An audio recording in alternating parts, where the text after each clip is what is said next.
Here is a fact that the history books quietly skipped over.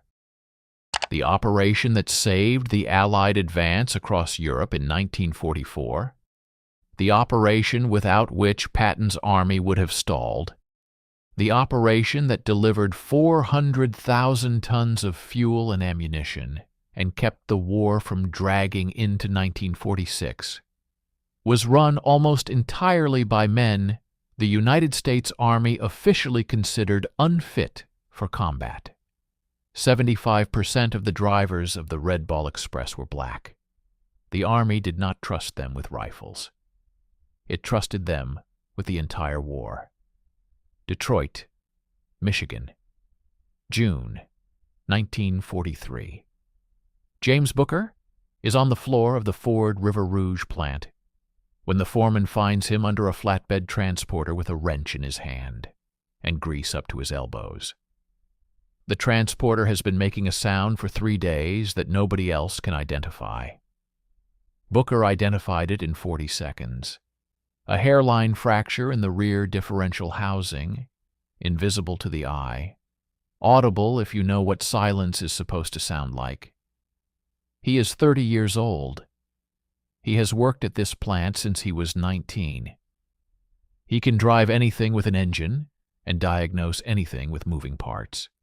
His supervisor, Harold Greer, told him once, pulling him aside near the end of a shift, "James, if you were a white man, you would run this whole floor by now." Booker looked at him, said nothing. There was nothing useful to say. 3 months later, his draft notice arrives. He kisses his wife, Clara, holds his daughter for a long time, gets on a bus to Camp Atterbury, Indiana. He is not afraid. He is not naive either. He knows exactly what the Army is going to do with him, because the Army in 1943 has a written policy about it, and they hand you a copy on your first day. The policy states that black soldiers are psychologically unsuited for frontline combat, that they perform better in support roles, that they should be assigned to quartermaster units. Transportation, cooking, construction, cargo. Booker reads the document, sets it on the table, looks at the wall. He does not say a word. He has been reading documents like this his entire life. His father worked 30 years at Chrysler and never made foreman. His mother cleaned houses in Grosse Pointe and entered through the back door. The distance between what America wrote down and what America actually did was not new information to James Booker. It was just Tuesday. At Camp Atterbury, he meets the 2 men who will matter most. Corporal Eddie Martinez from San Antonio, 24 years old, drives a truck the way other men walk, without thinking, without effort, with total instinctive command. He talks constantly. Food, a girl named Rosa, the sound a gearbox makes when second gear is starting to go. Booker finds this useful. Silence leaves room for thoughts that do not help anyone. Private Willie Jackson, from Hattiesburg, Mississippi, 22 years old, is the only one of the 3 who actually volunteered. His reason is simple. He states it without any bitterness, almost cheerfully. "I figured if someone was going to try to kill me, I would rather it be a German in France than a white man in my own county. At least in France I get a weapon." He says this and then laughs. Nobody else laughs, because it is not actually a joke. The convoy doctrine briefing at Camp Atterbury is delivered by a captain named Willard. West Point, 30 years old. The particular confidence of a man who has studied war without yet experiencing it. He explains, trucks travel in formations of 20 or more vehicles, 60 yards of spacing, 25 miles per hour maximum. Massed movement provides mutual support, collective response to threats, safety in numbers. Booker raises his hand. Willard looks at him the way a man looks at something he did not expect to move. Sir, from an air attack standpoint, does grouping 20 vehicles together not create a single large target rather than 20 small ones? The room goes quiet in a specific way. 20 men waiting. Willard's expression does not change. He asks, "Where are you from, Private?" "Detroit, sir." "Right. And when you were driving trucks in Detroit, were the Germans bombing them?" "No, sir." "Then I think we can leave the tactical doctrine to the people who actually studied it. Convoy procedure exists for reasons that were worked out by professionals, not factory workers." He moves on to the next slide. Martinez stares at the table. Jackson stares at the wall. Booker opens his notebook and writes one sentence in the margin. 20 trucks in a column are one target. 20 trucks spread across 60 miles are 20 separate problems. He closes the notebook. He does not raise his hand again. They arrive in Normandy in late June 1944, 2 weeks after D-Day. The beach at Omaha is still being cleared. There are burned vehicles in the surf. There are things in the surf that are not vehicles. The smell is something that stays with you permanently, in a place in your memory that you cannot close a door on. What is happening strategically looks, from a distance, like success. Operation Cobra cracks the German line on July 25th. Patton's Third Army pours through the gap and begins moving east at a speed no military planner anticipated. 30 miles in a week. 40 miles. The Germans are not just retreating, they are collapsing, running, abandoning equipment on the roads. But inside this victory is a problem that is growing faster than the advance. Every Sherman tank burns 5 gallons of gasoline per mile. Every infantry division needs 650 tons of supplies every single day. All of it, every bullet and bandage and can of fuel, has to travel 350 miles overland from the Normandy beaches, because the nearest functioning port cannot handle the volume. The trucks carrying these supplies are driving on roads that have been bombed, shelled, and fought over. The trucks are breaking down. The convoys are getting hit. By August 15th, Patton's forward tank battalions are not being stopped by German resistance. They are being stopped by empty fuel tanks. An entire armored division, sitting on a road in France, cannot move. Not because of the enemy, because there is no gasoline. Booker finds out what is happening not from a briefing, but from a road. On August 17th, his convoy is moving supplies toward the front on Route Nationale 12 when they come around a bend and find the wreckage of the convoy that left 4 hours before them. 7 trucks, 5 of them burned out completely. 2 overturned in the ditch. The Luftwaffe caught them on a straight section of road with nowhere to go. 20 vehicles packed together, visible from 5 miles up, a perfect target. There are men in the wreckage. Some of them are not intact. The convoy stops. Military protocol requires a 5-minute assessment before proceeding. Booker gets out of his cab. He walks to the nearest burned truck. He looks at it. He looks at the spacing of the wreckage. He looks back at his own convoy stretching behind him. 20 trucks, 60 yards apart. A line of vehicles a quarter-mile long sitting completely still on an open road. Martinez appears beside him. Quietly. "We are the next one." Booker says nothing. He is doing math. Not the math of emotion, the actual arithmetic of the situation. The Luftwaffe cannot bomb what it cannot find. A convoy of 20 trucks bunched on a road is visible from altitude and strikeable in a single pass. One truck alone, moving fast, is a target barely worth the fuel to chase it.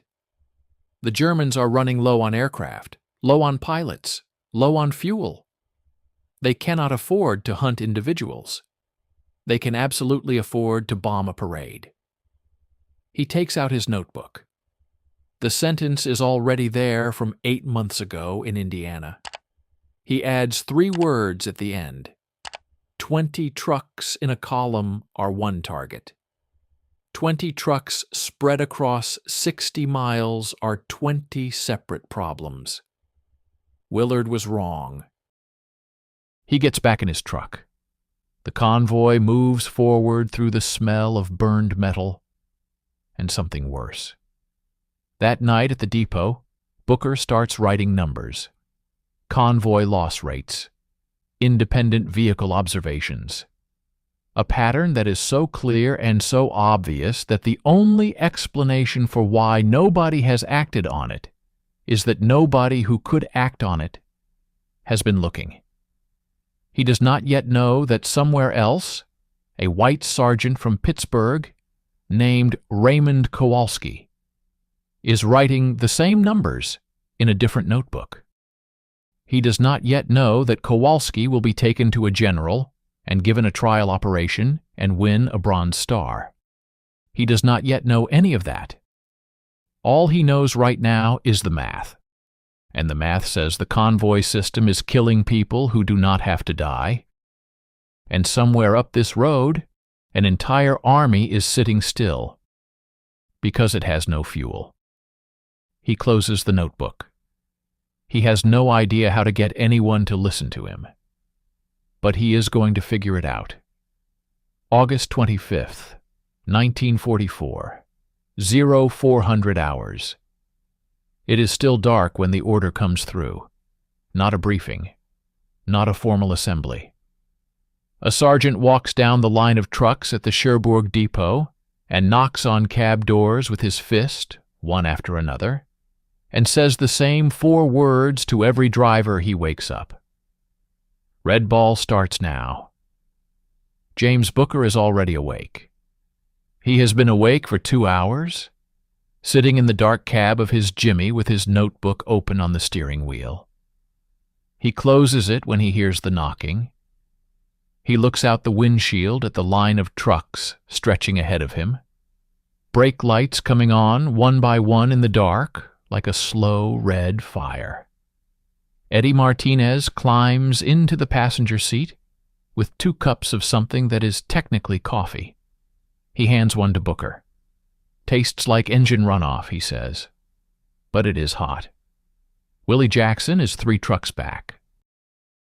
Booker can see him in the side mirror, leaning out his cab window, watching the activity at the depot with the particular alertness of a man from Mississippi who has learned never to be the last one to understand what is happening around him.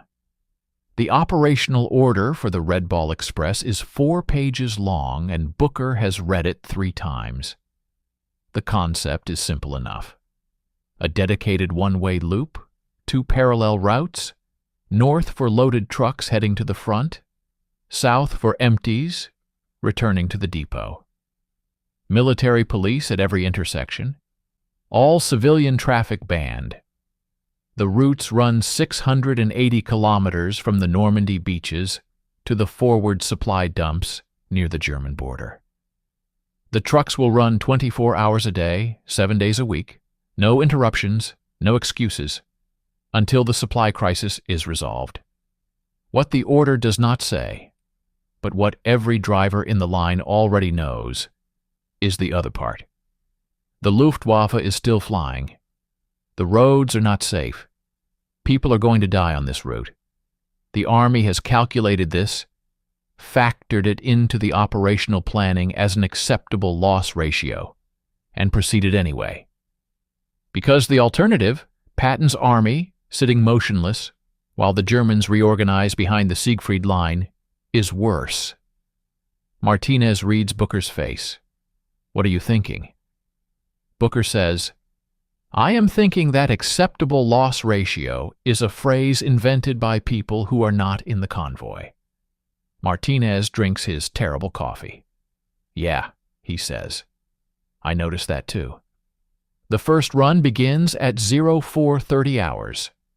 20 trucks roll out of the Cherbourg depot in standard convoy formation. 60 yards apart, 25 miles per hour. Headlights blacked out to narrow slits, because even at 4 in the morning there are German observation aircraft that will radio coordinates to fighter squadrons. The roads are wet from overnight rain.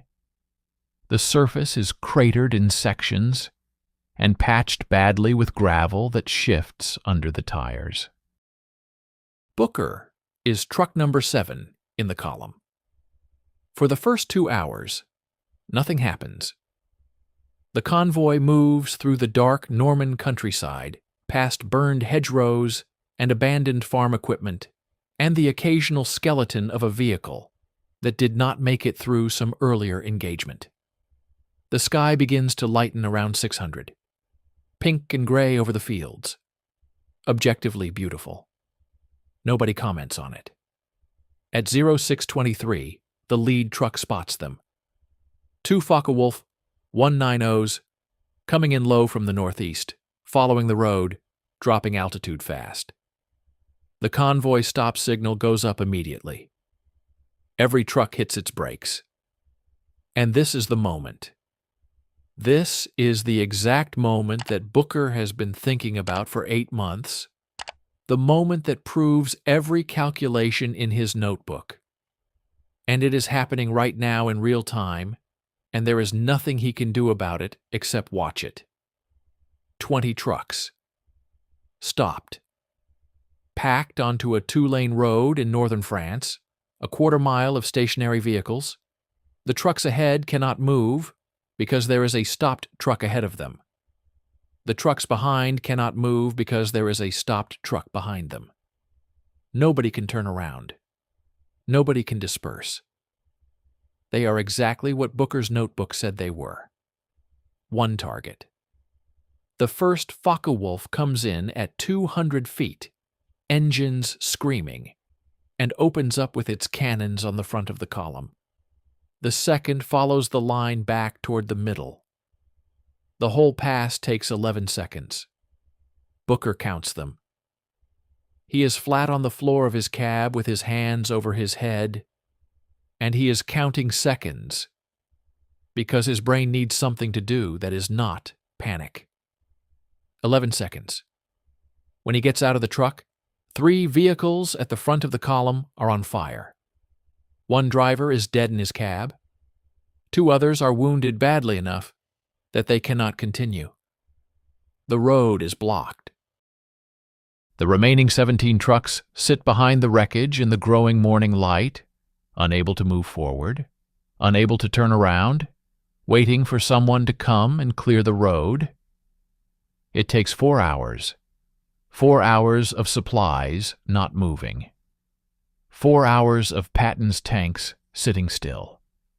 4 hours that Booker spends sitting on the running board of his truck doing the arithmetic again, the same arithmetic, arriving at the same answer, which is that this did not have to happen. Martinez sits beside him. He does not say anything for a long time. Then he says, "You still have that notebook?" Booker pats his chest pocket. The Red Ball Express in its first week is simultaneously an extraordinary achievement and a catastrophe. The scale is unlike anything in the history of warfare.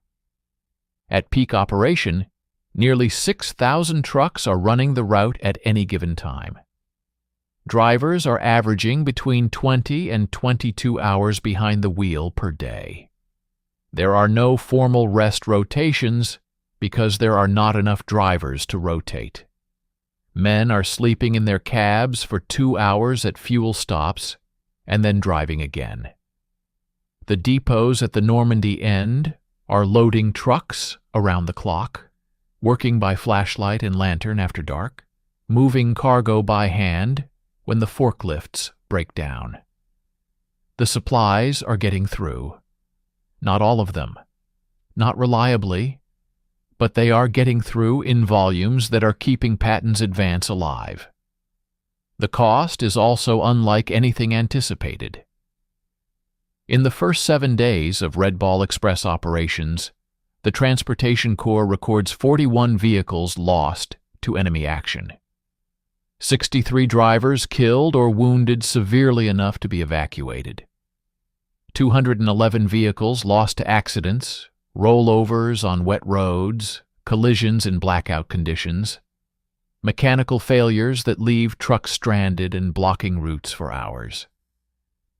Booker does not see most of this in numbers. He sees it on the road. He sees a truck in a ditch on the 3rd day. The driver still inside, a tire blow out at speed that sent the loaded vehicle off a curve and down an embankment. He sees a convoy on the 5th day that took a wrong turn at a road junction where the military police post was unmanned and drove 6 miles into territory that was not yet fully cleared of German infantry. They came back, most of them. He sees, on the 6th day, the aftermath of a night convoy that lost 3 trucks to a single German artillery strike that hit a road junction where the convoy had slowed to navigate a damaged bridge. Each time, the same image: vehicles bunched, predictable route, predictable timing, predictable target. Each time, Booker writes in his notebook, he is building a record, not because he believes the record will automatically be heard. He grew up in Black Bottom. He worked at Ford for 11 years. He knows that a black man with a notebook full of correct answers is not the same thing as a white man with a notebook full of correct answers. He knows that the distance between being right and being listened to is sometimes uncrossable, regardless of the quality of your evidence. He is building the record anyway, because it is the right thing to do, and because he cannot think of anything else to do with the rage that lives in his chest and has to go somewhere. On August 29th, something happens that changes his calculation. His convoy is at a fuel depot near Argenton, waiting for a scheduled departure, when a truck arrives from the direction of the front. It is not a supply truck. It is a command vehicle, a jeep with a full colonel in the passenger seat, and the colonel gets out and walks directly to the depot commander with a piece of paper in his hand. Booker cannot hear the conversation. He can see the body language. The depot commander reads the paper. His posture changes. He turns and looks at the line of trucks. 15 minutes later, the order comes down the line. 3rd Army forward units are reporting fuel reserves below critical threshold. 2 armored battalions have been immobilized for 36 hours. The situation is, the order uses this exact word, desperate. Every available truck is to load maximum fuel capacity and depart immediately. Not at scheduled convoy time, immediately. The depot explodes into activity. Trucks are loaded in whatever order they finish. No waiting for convoy assembly, no formation. Drivers get their load, get their route, get out. Booker watches this happen. He watches 20 trucks depart in a window of 90 minutes rather than a convoy window of 30 minutes. He watches them leave at intervals of 3, 5, 8 minutes rather than stacked together in formation. He watches them spread out across the route organically, naturally, because there is no time to organize them into the doctrine that is supposed to keep them safe. He watches every single one of them disappear down the road without incident. No air attack, no artillery, no German fighter circling overhead to report a target, because there is no target. There are individual trucks appearing and disappearing on a long road at unpredictable intervals, too dispersed to strike effectively, too scattered to be worth the fuel a fighter would burn to chase them. Martinez is standing beside him. He has seen it too. He says very quietly, "They just did your method by accident." Booker nods. He is writing in his notebook. He writes the time. He writes the departure intervals. He writes the outcome. 0 losses. All 20 trucks. Emergency fuel delivered. He closes the notebook. Opens it again. Writes one more thing. They did it by accident because they were desperate enough to stop following the rules. We are always this desperate. We are just not always honest about it. That evening, Booker makes a decision. He is going to take his notebook to someone who can do something with it. Not his direct superior, Sergeant Cullen, who has already told him twice to stop asking questions and drive the truck. Not Captain Morris, the company commander, who is a decent enough man, but who has the instinct of every middling officer, which is to not become the person responsible for an idea that fails. He needs to get above that level. He does not know how yet. He has no connections. He has no college degree. He has no military pedigree.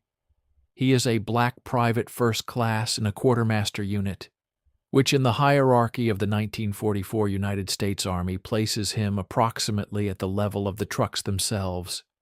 Useful, necessary, not consulted. Martinez sits across from him in the truck cab, eating cold rations and watching him think. "You are going to do something that is going to get you in trouble," Martinez says. It is not a question. Booker says, "I am going to do something that might get other people out of trouble. Whether it gets me in trouble depends on who listens." Jackson leans in through the window from outside. "I have been listening," he says. "What is the plan?" Booker looks at both of them. He thinks about the trucks burning on the road on the first day, the driver who did not get out, the 4 hours of supplies not moving while an army sat still somewhere to the east. He thinks about the 20 trucks that went out this afternoon with no doctrine and no formation and arrived safely because the army was too desperate to do it wrong. Here is what he knows. The correct answer to the convoy problem is already written in his notebook. Here is what else he knows. Correct answers do not deliver themselves. Someone is going to have to carry this notebook into a room full of people who do not want to hear it. He looks at the route map on his dashboard. Somewhere up this road, Patton's tanks are running out of fuel again. The window to end this war, the real window, the one that closes when winter arrives and the Germans finish reinforcing the Siegfried Line, is measured now in weeks. He taps the notebook against his palm twice. Then he puts the truck in gear. Here is something the history books never calculated. The fuel that allowed Patton's Third Army to cross the Moselle River on September 5th, 1944. The fuel that kept the advance alive. The fuel that prevented the German army from having the 2 weeks it needed to fully fortify its defensive lines. That fuel did not arrive in an organized convoy with military police escorts and proper documentation. It arrived in 3 trucks. Driven by men, nobody was watching. On a road that was not fully cleared. At night. This is how it happened. September 3rd, 1944. 2100 hours. The order comes to Booker not through official channels. It comes through a lieutenant named Carver, who finds him at the depot in Alençon, and speaks quietly and quickly, the way men speak when they are doing something that is technically authorized but not exactly encouraged. Third Army Forward Command is reporting a critical fuel shortage. 2 armored battalions have been stationary for 40 hours. The scheduled convoy is not departing until 600 tomorrow. That is 9 hours from now. Carver does not say this next part officially, but he says it clearly. 9 hours from now may be too late. The Germans are moving reserves toward the gap in their line. If Patton cannot push through in the next 12 hours, the gap closes. 3 trucks are loaded and ready, maximum fuel capacity. The drivers who were supposed to take them are in the medical tent, 1 with a broken wrist from a rollover, 2 with dysentery bad enough that they cannot sit upright. Carver looks at Booker. He says, "I need 3 volunteers. Unofficial. No convoy. Individual operation. You leave now, and you drive through the night, and you do not stop." Booker says, "I will go." He does not hesitate. Not because he is fearless, because the math is already done. 3 trucks moving independently at night on a long road are 3 separate problems for any German pilot or patrol. 3 trucks sitting in a depot for 9 hours while an army runs dry is a catastrophe, with a price he can calculate exactly. Martinez is behind him before Carver finishes speaking. "I go where he goes," he says simply. Jackson steps out of the shadow beside his truck. He has been listening the whole time. He says, "I already started my engine." They roll out of Alençon at 21:40 hours. No formation, no military police escort, no convoy order. 3 trucks, spaced 15 minutes apart, on Route Nationale 138, running south and east toward the front. Booker goes first. Martinez second. Jackson third. The night is moonless, and the blackout regulations mean headlights are reduced to narrow slits that illuminate approximately 20 feet of road ahead, 20 feet at 35 miles per hour. Booker drives by memory and instinct, and the faint silver line of the road surface under starlight. He has driven this route 4 times in daylight. He knows where the bad curves are. He knows where the road narrows near the village of Seas. He knows the bridge at Mortagne-au-Perche has a repaired section on the left side that will take the weight, but will shake the whole truck when you cross it. He drives in silence. No radio. Radio signals can be triangulated. For the first 40 minutes, nothing. Empty road, dark fields. The distant rumble of artillery somewhere to the east, a sound so constant now that Booker registers it the way you register your own heartbeat, only noticing it when it changes. At 23 hours, it changes. The artillery stops. Booker slows instinctively. In his experience, artillery stopping suddenly in the middle of the night means one of 2 things. Either the guns have achieved their objective, or something is moving that the gunners do not want to hit by accident. He cuts his slitted headlights completely, pulls to the right side of the road, sits in total darkness with his engine idling and his window down, listening. Voices, German, 30, maybe 40 meters ahead and to the left. Not shouting, not alarmed. The casual, low conversation of men on a patrol stop, resting unaware. Booker does not move. He does not breathe loudly. He sits in the dark cab of a truck carrying enough fuel to run a tank battalion for 2 days, and he is 30 meters from a German infantry patrol, and the only thing between him and them is darkness and silence and the fact that they are not looking in his direction. He waits. 4 minutes and 30 seconds. He counts them. Later, he will not be able to explain how he knew when it was safe. He will say only that the quality of the silence changed, that there is a difference between the silence of men who are present and the silence of men who have moved on. And after 11 months of driving through a war zone, you learn to hear that difference. He turns the engine back on, moves forward at walking speed with no lights for 200 meters. Then he brings the slitted headlights back up and accelerates. He does not stop again until the fuel depot at Le Mans.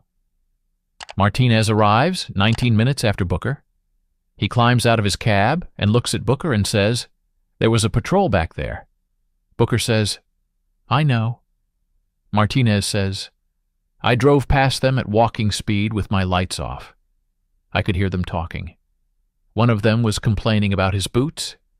He says this and laughs, a short, compressed laugh. The kind that comes out when your body needs to release something, and laughter is the only available option. Jackson arrives 11 minutes after Martinez. He parks, gets out, walks to the other two, and stands there for a moment without speaking. Then he says, "I am never doing that again." He pauses. He says, "When do we go back?" They load return cargo at Le Mans and are back on the road by 0200 hours. But something has happened at the forward depot while they were delivering. A runner comes out while they are loading return cargo with a handwritten note from the battalion supply officer. The note says, "Fuel received. 1st Battalion moving at 0400. You probably just saved 50 men. No names on this note. Do not expect names on any note." Booker reads it twice, folds it, puts it in his chest pocket next to his notebook. He does not say anything about it to Martinez or Jackson until they are back on the road heading north. Then he reads it aloud in the dark cab while Martinez drives. Martinez listens, drives for a while. Then he says, 50 men. You think that is accurate? Booker says, I think 50 is probably the conservative number. Martinez nods, drives. He says, they are not going to give us credit for this. Booker says, no. Martinez says, Kowalski gets a trial operation and a general listens to him for 20 minutes. You have been writing the same numbers for 8 months. Booker says nothing. Because there is nothing to say that Martinez does not already know. The army that sent them both to France to save a civilization that would not let one of them drink from the same water fountain as the other is not going to resolve that contradiction tonight on a dark road in France. It is not going to resolve it tomorrow either. Booker knows this. He has always known this. The knowing does not make it smaller. It makes it a specific and particular weight that you carry because there is no place to set it down. Martinez says, does that make you want to stop? Booker thinks about the 50 men moving at 0400. He thinks about the gap in the German line that stays open for 12 more hours because 3 trucks got through tonight. He thinks about Clara and his daughter in Detroit and what it means for the war to end before it has to be fought all the way to Berlin street by street. He says, no. They make it back to Alençon at 0517 hours. All 3 trucks. All 3 drivers. 0 losses. 420 tons of fuel delivered to men who needed it before dawn. Lieutenant Carver is waiting at the depot. He looks at the 3 trucks pulling in, and his expression does something complicated that is not quite relief and not quite guilt, but contains elements of both. He signs their logbooks. He shakes each of their hands. He says, well done. I mean that. Booker nods. He is too tired to say anything elegant. He is too tired to feel triumphant.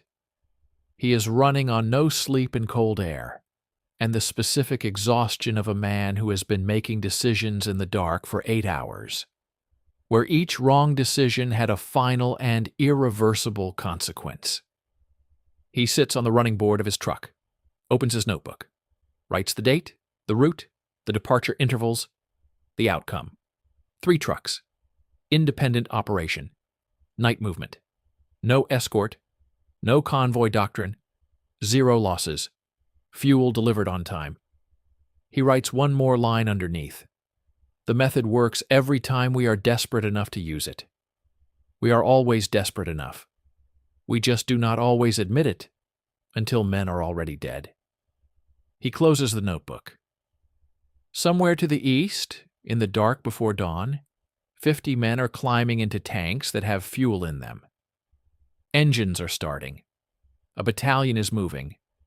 A gap in a line is staying open for 12 more hours. Nobody in that battalion knows his name.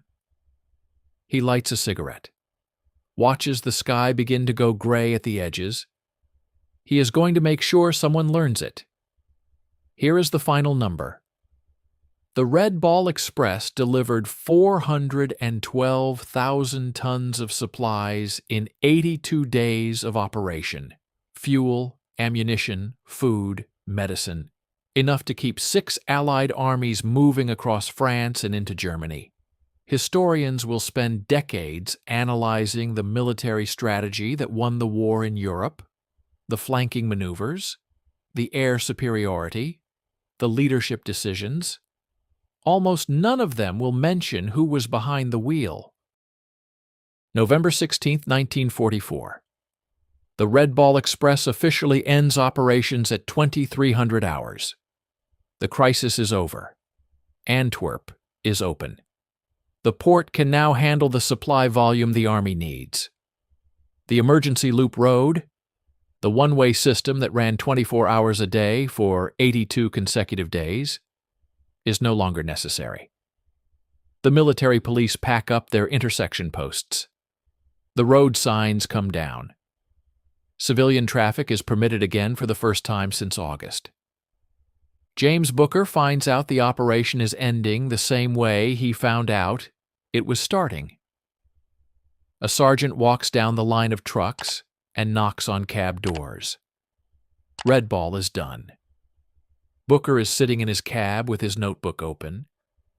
He closes it slowly, looks out the windshield at the road he has driven more times than he can count. The Norman countryside in November is gray and cold and stripped of leaves. It looks nothing like the place he arrived in June. It looks like what it is, a landscape that has been fought over.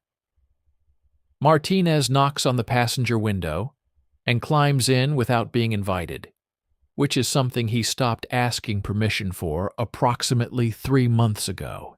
He has 2 cups of coffee. Real coffee this time, from somewhere. He does not explain where. He hands one to Booker, says, "We made it." Booker takes the cup, says nothing for a moment. Then, "Most of us did."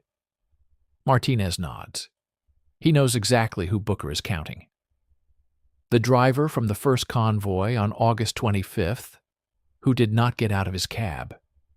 2 men from the 3rd platoon, who went off a bridge in September in blackout conditions. A driver named Curtis from Alabama who took a Luftwaffe cannon round through his windshield on the 5th week and was dead before his truck stopped rolling. Curtis was 23 years old. He had a photograph of his mother taped to his dashboard, and Booker saw it lying in the road afterward and picked it up and carried it for 6 weeks before finding someone who could send it home. He still thinks about Curtis every time he gets behind a wheel. 2 days later, on November 18th, there is a ceremony at Transportation Corps headquarters. Technical Sergeant Raymond Kowalski of the 2nd Truck Company receives the Bronze Star Medal. The citation reads, "Exceptional meritorious service in support of combat operations. Innovative tactical logistics methods that significantly reduced supply losses and enhanced operational effectiveness." Booker is not at the ceremony. He hears about it third hand from a driver who heard it from a military police sergeant who was there. He hears that Kowalski was photographed with General Smith. He hears that the citation specifically names the staggered dispatch method as Kowalski's innovation. He opens his notebook. He looks at the date on the first entry. Camp Atterbury, Indiana. October 1943. 13 months before Kowalski's Bronze Star ceremony. The same method, the same arithmetic. 20 trucks in a column are one target.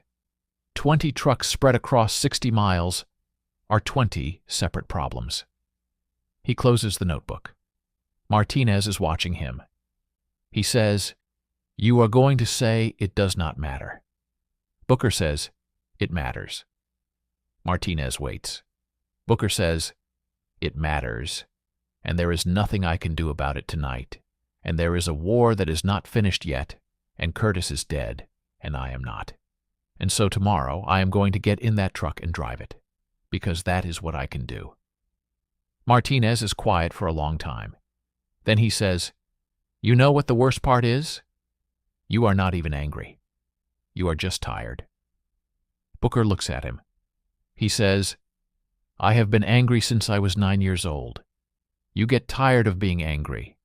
It does not mean the anger goes away. It means you learn to carry it without letting it steer." They ship home in March 1945. The war in Europe ends in May.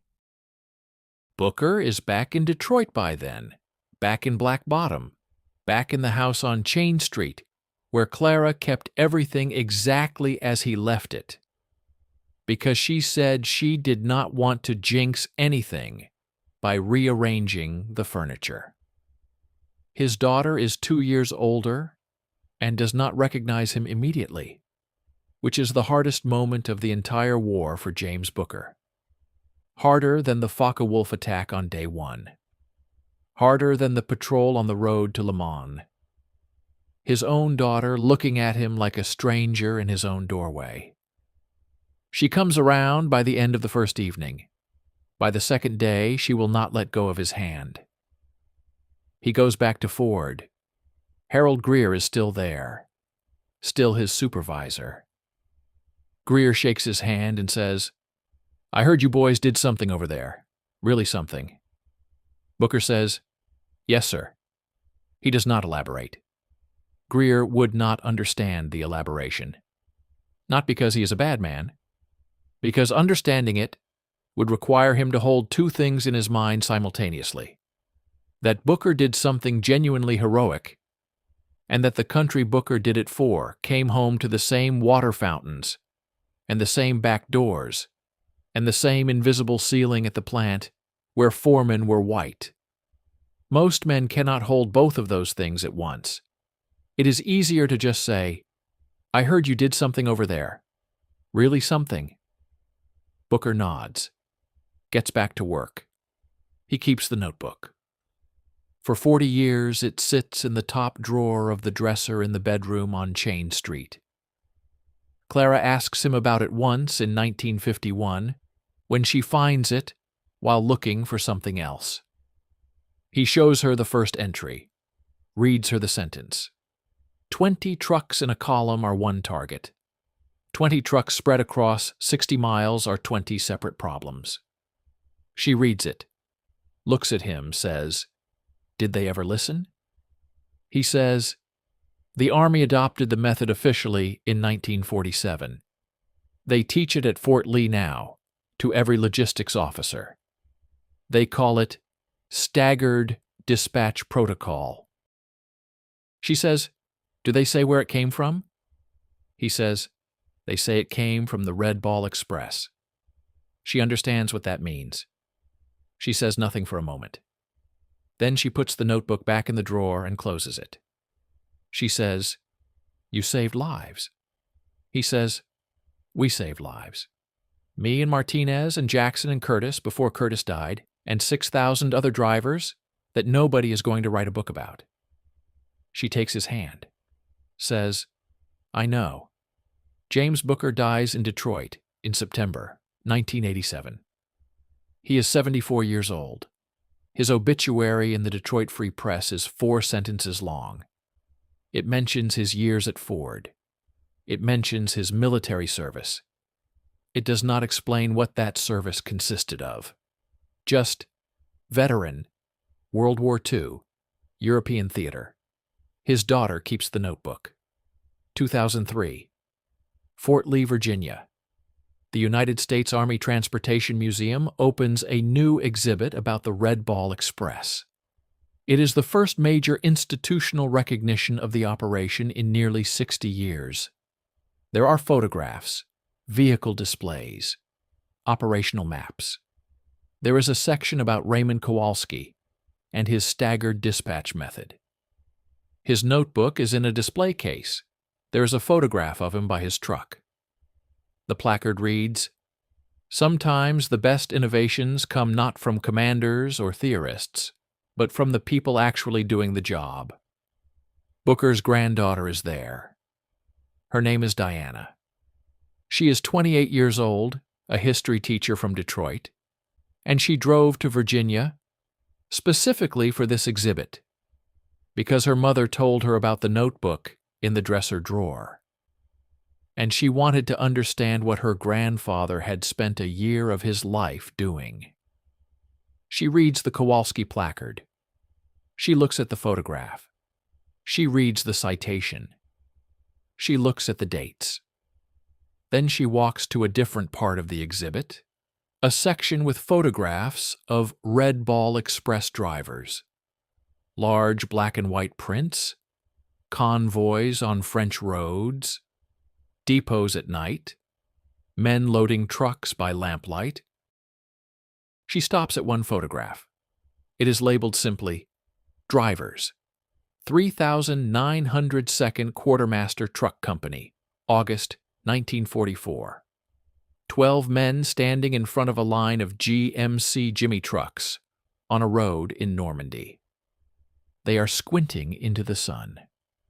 Some of them are smiling. One of them is not smiling. He is looking at the camera with a direct and serious expression, a notebook visible in his chest pocket, a cigarette in his hand. He is second from the left. Diana stands in front of this photograph for a long time. She has seen that expression before. Every Sunday dinner of her childhood, every quiet evening in the house on Cheney Street, every moment when someone said something that her grandfather knew was incomplete, and he chose not to correct it because there was nothing useful to say. That expression. She takes out her phone. Photographs. The photograph. Photographs. The Kowalski placard. Photographs. The operational map with the Red Ball Express route marked in red. She is a history teacher. She knows what it means when the record is incomplete. She knows what it costs, not just to the people whose names are missing, but to the people who come after them and grow up, not knowing what was actually possible, what people who looked like them actually did, what they carried and what they built, and what they refused to let steer them, even when it had every right to.